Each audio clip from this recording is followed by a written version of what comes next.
Mohon izin yang mulia, yang saya hormati jaksa penuntut umum, yang saya hormati penasihat hukum dan para pengunjung di ruang sidang yang terhormat ini. Saya akan membacakan pledoi pribadi saya dengan judul "Tidak ada kejujuran yang sia-sia yang mulia". Majelis hakim yang saya muliakan, jaksa penuntut umum yang saya hormati, penasihat hukum yang saya hormati, sidang pengadilan yang terhormat.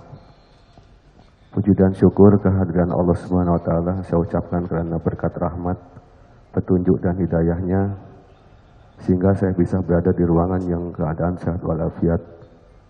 Setelah berapa bulan ini perjalanan panjang yang penuh penyesalan demi penyesalan, akhirnya tiba saatnya saya untuk menyampaikan nota pembelaan dalam perkara pidana ini.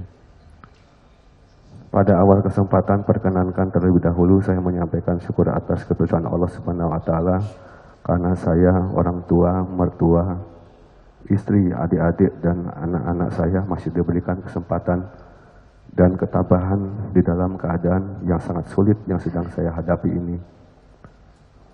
Selanjutnya saya juga mengucapkan terima kasih kepada majelis hakim yang saya muliakan, penasihat hukum dan jaksa penuntut umum yang dengan ketelitian telah memeriksa perkara ini. Begitu juga kepada panitera yang telah dengan tekun dan penuh kesabaran mengikuti serta mencatat seluruh fakta-fakta yang terungkap di persidangan ini. Karena dari fakta-fakta itulah kebenaran material akan dapat terungkap, meskipun kita sadari bahwa kebenaran yang terungkap tersebut adalah kebenaran manusia yang mungkin tak lepas dari kekurangan dan kegelapan. Sedangkan kebenaran yang sejati yang sesungguhnya adalah kebenaran yang datang dari Yang Maha Kuasa. Tidak pernah terpikirkan dalam pikiran ini bahwa dengan segala loyalitas, totalitas dan pengorbanan saya terhadap penugasan ini berujung pada sesuatu yang teramat sangat berat yang harus saya jalani, yaitu persidangan ini. Duduk sebagai terdakwa, saya begitu rapuh, tidak lagi tangguh seperti sebelumnya dalam menjalani berbagai rintangan. Dalam benak saya ketika penugasan sebagai Kapolres di Kepulauan Mentawai adalah ujian terakhir bagi saya untuk menjalani karir ke depan sebaik yang saya bisa dan dapat lebih dekat dengan keluarga. Selanjutnya saya sebagai Kapolres Bukit Tinggi yang tadinya saya pikir sebagai titik cerah membangun karir yang lebih baik, tempat di mana saya sangat mencintai kota itu, tempat di mana saya banyak mendapatkan penghargaan. Bahkan saya merintis dari tipologi Polres Bukit Tinggi menjadi Polresta Bukit Tinggi. Hal ini sudah cukup membuktikan bahwa apakah saya rela merusak karir dan pengabdian terbaik yang sudah saya berikan dengan cara menjual narkoba sitaan. Saya tegaskan itu tidak mungkin. Ini terjadi karena ketidakmampuan saya untuk menghandle rasa takut yang begitu besar kepada pimpinan yang memerintahkan saya, yaitu Irjen Teddy Minahasa. Pada waktu itu saya akhirnya ditakdirkan untuk lebih memahami dan menerima terkait-kaitkan hidup. Kehidupannya ternyata tidak mudah untuk dijalani. Kondisi senang maupun susah ternyata sama-sama ujian dari Allah Subhanahu wa taala. Majelis hakim yang mulia, jaksa penuntut umum dan penasihat hukum yang saya hormati, tidak ada kata lain yang bisa saya ucapkan selain menyatakan rasa penyesalannya teramat dalam. Rasa penyesalan ini saya sampaikan terutama kepada Allah yang Maha Pemurah, karena sebagai umat beragama saya telah tersesat dalam labirin ini. Namun saya menyadari hidup ini tidak akan pernah lepas dari ujian Allah. Semoga Allah mengampuni saya. Sejak awal penangkapan saya berusaha menyampaikan fakta demi fakta dengan sangat korporatif, jujur dan terbuka di depan penyidik. Walaupun saya merasakan kejujuran saya dalam membuka kasus ini secara terang benderang seolah tidak dihargai oleh beberapa pihak, yang mana tidak menjadikan pertimbangan yang meringankan saya pada saat tuntutan disampaikan oleh jaksa penuntut umum. Selama bertugas saya pun selalu melakukan pemberantasan terhadap narkoba tanpa kecuali. Namun kali ini saya harus mendapatkan penghargaan dan pemberantasan narkoba dan juga besar justru tekanan dari seorang Kapolda Teddy Minahasa kepada saya.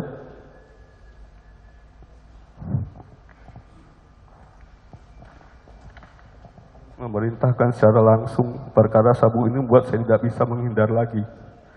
Yang mana perintah penyisian tersebut sudah saya tolak 2 kali kepada Kapolda, namun penolakan saya tersebut sama sekali tidak dihiraukan. Tetapi malah justru mengerahkan saya untuk menjalankan perintah-perintah Teddy Minahasa selanjutnya, dan saya juga telah berkoordinasi langsung kepada Kejari Agam untuk menitipkan barang bukti tersebut. Yang mana niat dan tujuan saya adalah agar saya dapat menghindar dari perintah penyisian oleh Kapolda, sehingga penyisian tidak dapat dilakukan. Karena barang bukti tersebut sudah diterima oleh Kejari Agam. Namun Allah sekali lagi menguji saya dengan penolakan dari Kejari Agam tentang penitipan barang bukti tersebut. Majelis Hakim yang terhormat, dengan penolakan Kejari tersebut akhirnya membuat saya semakin tertekan secara batin. Hari demi hari saya dihantui oleh rasa ketakutan yang sangat luar biasa kuatnya. Saya tidak kuasa lagi melakukan penolakan kepada seorang Kapolda yang pada akhirnya dengan sangat terpaksa saya melakukan perintah Kapolda tersebut. Sejak saya lulus Akpol 2001, saya selalu didoktrin untuk patuh dan taat kepada negara dan pimpinannya. Dalam pelaksanaan tugas kepolisian apapun, saya tidak pernah mengecewakan pimpinan. Selalu berhasil dalam tugas kepolisian, juga penanganan berbagai perkara termasuk penangkapan narkoba. Sebagai anggota kepolisian Republik Indonesia, tidak pernah terbayangkan sekalipun saya berada dalam situasi sebagai pelaku kejahatan. Sangat jauh dari pemikiran saya selaku orang yang sangat disiplin, taat dan pada hukum. Namun karena loyalitas saya pada orang yang salah, sehingga saya menjalankan perintah atasan yang salah dan membuat saya terseret masuk ke dalam masalah besar yang menghancurkan hidup saya dan keluarga saya. Saya tak pernah ada niat sama sekali untuk memiliki barang tersebut, apalagi mengambil keuntungan baik material maupun imaterial. Murni saya lakukan karena hanya melaksanakan perintah seorang Kapolda, yang mana saya tahu perintah itu salah. Sekali lagi pada saat itu batin saya dan pikiran saya sangat tertekan yang mulia. Sehingga nalar berpikir saya tidak bisa melakukan tindakan yang seharusnya. Perintah langsung yang tidak pernah saya bayangkan dari seorang Kapolda kepada Kapolresnya untuk menyisikan barang bukti sabu. Di mana saat itu atasan saya yang saya hadapi adalah seorang yang memiliki jaringan yang luas, berlebih secara materi, dan sangat powerful. Saya dibuat tak berdaya oleh keadaan tersebut. Saya pun juga menyadari banyak kelemahan dalam diri saya, sehingga saya merasa dijebak dan dikorbankan oleh Kapolda saya, yang mana seharusnya Kapolda memberikan suri tauladan yang baik untuk anggotanya. Saya hanya bisa bekerja untuk berprestasi mengabdi di masyarakat yang saya bimbing, dan di mata pimpinan tempat saya tugaskan. Tidak pernah terbesit sedikit pun di hati dan pikiran saya untuk mengemban amanah jabatan tersebut, untuk mengecewakan masyarakat dan pimpinan saya yang dengan melakukan tindakan yang salah untuk memperoleh sebuah keuntungan pribadi maupun lainnya. Karena kedua orang tua saya mendidik saya sejak kecil dengan penuh kedisiplinan, kejujuran, dan bertanggung jawab, serta jangan pernah membuat orang lain sakit hati dengan perbuatan yang dilakukan oleh saya. Oleh karena itu, di setiap saya mengemban amanah selalu berupaya memberikan pelayanan terbaik untuk pimpinan saya, anggota yang saya pimpin, maupun masyarakat yang saya bina. Entah apa yang dipikirkan seorang Kapolda pada saat itu ketika memerintahkan penyisian barang bukti sabu, yang jelas-jelas dia sangat mengerti dan paham hal tersebut adalah perintah yang salah. Saya tidak mengerti mengapa saya dijebak dan dikorbankan oleh seorang Kapolda untuk melakukan semua kesalahan ini. Padahal sekalipun saya tidak pernah mengecewakan seorang Kapolda dalam hal pelaksanaan tugas dan kewajiban saya sebagai pelayanan pimpinan dari saya kepada Kapolda, bahkan hingga keluarganya. Tidak pernah batasan pangkat yang sedemikian jauh untuk tunduk pada atasan, apalagi dalam institusi yang sudah terpatri dalam hati dan hidup saya. Tidaklah mudah menolak pimpinan seorang atasan, apalagi atasannya disegani dan memiliki pengaruh yang besar di kepolisian. Perintah adalah perintah. Perintah atasan bukan sebuah alat pengujian terhadap bawahannya. Perintah jelas bukan satire. Perintah harus dijalankan. Tidak dijalankan akan menyulitkan karir saya dan kehidupan keluarga saya. Dijalankan juga menghancurkan seluruh kehidupan saya dan keluarga, seperti yang saya hadapi saat ini. Perintah atasan dalam institusi ini bagi dua mata pedang. Menolak perintah atasan tidak semudah mengucapkan sebuah kata. Relasi kuasa bukan hanya sekedar omongan belaka.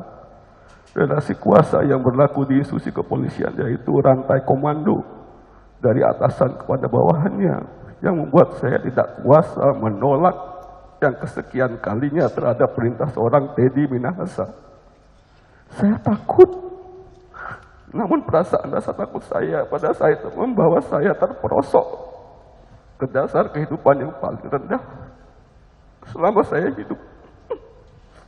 Prestasi yang saya toreh sejak saya lulus Akpol sekelibat sirna. Saya terbawa dalam pesakitan, dihadapkan dengan permasalahan rumit yang tidak pernah terlintas sekalipun dari pikiran saya. Yang mulia, jujur saya sampai saat ini tidak berpanjang angan-angan mengenai kehidupan yang akan saya jalani kemudian hari. Jika biasanya saya bisa merasakan siang dan malam, sekarang saya hanya bisa merasakan mendung yang tak berujung. Semua hanya karena perintah salah yang dilakukan berulang kali dari seorang jenderal yang sangat menekan batin dan pikiran saya pada waktu itu. Sehingga saya pun ikut terjerumus ke dalam jurang hitam yang tak pernah saya harapkan sekalipun. Saya bersalah yang mulia dan menyesal telah menyakiti hati orang-orang yang mencintai dan selalu mendoakan saya. Saya sangat menyesal kenapa saya harus mengikuti perintah seorang Kapolda Teddy Minahasa yang tidak pernah sekalipun saya kecewakan saat dia memerintahkan tugas-tugas dan arahan yang wajar. Seharusnya pada situ saya sebagai seorang AKBP berani untuk menolak perintah yang salah dan menceritakan kepada keluarga sehingga saya tidak perlu melaksanakan perintah yang bertentangan dengan norma etika dan hati nurani saya sendiri. Penyesalan selalu datang di setiap detik saat membuka mata karena memikirkan orang tua, istri dan anak-anak saya masih kecil. Saya meminta maaf kepada Bapak Presiden Republik Indonesia dan seluruh masyarakat Indonesia dan seluruh jajarannya, kepada Bapak Kapolri dan seluruh anggota Polri dimanapun berada, para senior saya, rekan satu letting saya, serta para junior saya yang saya cintai. Saya juga minta maaf kepada seluruh masyarakat Indonesia yang telah tersakiti karena adanya kasus ini, terutama kepada masyarakat Bukit Tinggi yang sebelumnya telah begitu mempercayai saya sebagai aparat penegak hukum karena telah membuat gaduh dan menodai kepercayaan mereka terhadap kepolisian Republik Indonesia. Untuk rekan-rekan di kepolisian, jadikan apa yang saya alami sebagai contoh nyata serta pembelajaran bahwasanya ketidakberdayaan, ketakutan terhadap sebuah perintah, jika ternyata perintah itu salah, rekan-rekan harus lawan dengan satu keyakinan, yaitu ingatlah dan sayangi orang tua dan keluarga yang menunggu. Rekan-rekan sekalian di rumah, insya Allah itu lebih berharga dari apapun. Yakinlah Allah SWT Tuhan yang Maha Kuasa bersama rekan sekalian. Pada kesempatan ini juga saya memohon maaf kepada dan menyampaikan rasa penyesalan saya yang terdalam kepada Papa, ayah saya, ibu, mertua, adik-adik saya, istri, dan anak-anak saya tersayang, karena telah memberikan rasa kecewa, sedih, dan malu apa yang terjadi saat ini. Penyesalan dan permintaan maaf juga dengan hikmat saya ucapkan kepada kedua orang tua saya yang sangat mencintai saya, Ayahanda Irjen Purnawirawan Maman Supratman dan Ibunda Endang Sriwahyuningsih yang telah menjadi panutan dan bimbing saya selama ini. Didikan yang disiplin ilmu agama yang Papa Mama ajarkan berpuluh tahun sejak saya lahir sampai dengan sekarang. Dan nama baik keluarga yang telah Papa Mama bangun rasanya seperti tercoreng dalam kasus ini. Saya sungguh menyesal dan mohon ampunan Papa dengan Mama.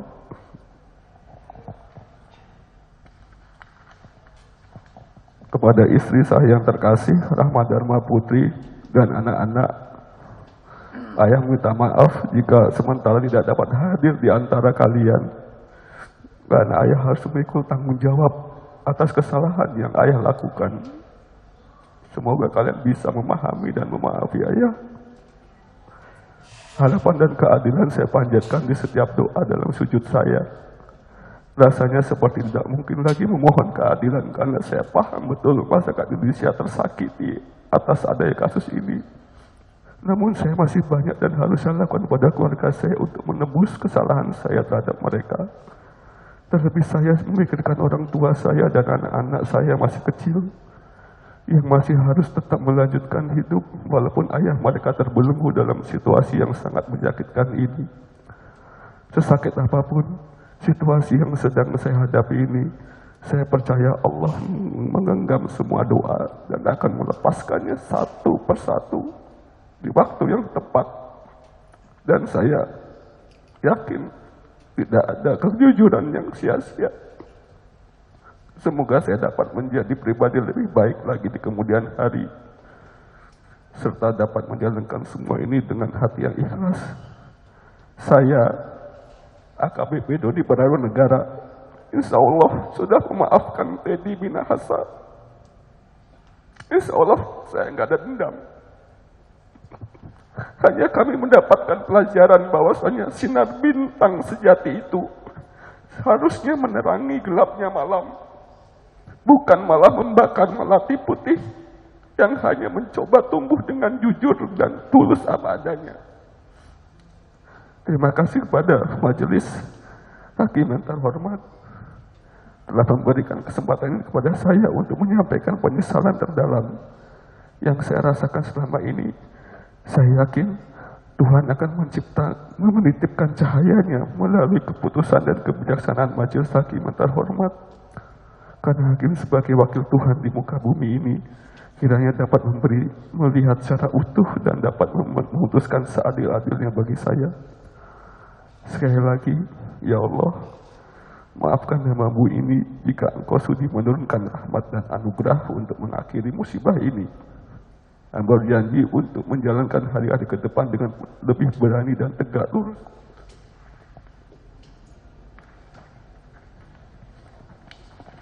Melawan hal-hal yang buruk, ya Allah, aku titipkan semua urusanku hanya kepadamu, hatiku, kesehatanku, masa depanku, rezekiku, akhirku, agamaku. Ya Allah, berikanlah aku jalan yang Engkau cintai dan ridhoi.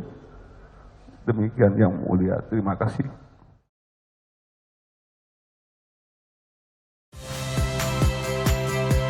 Saya Friska Clarissa. Saksikan program-program Kompas TV melalui siaran digital, pay TV, dan media streaming lainnya. Kompas TV, independen, terpercaya.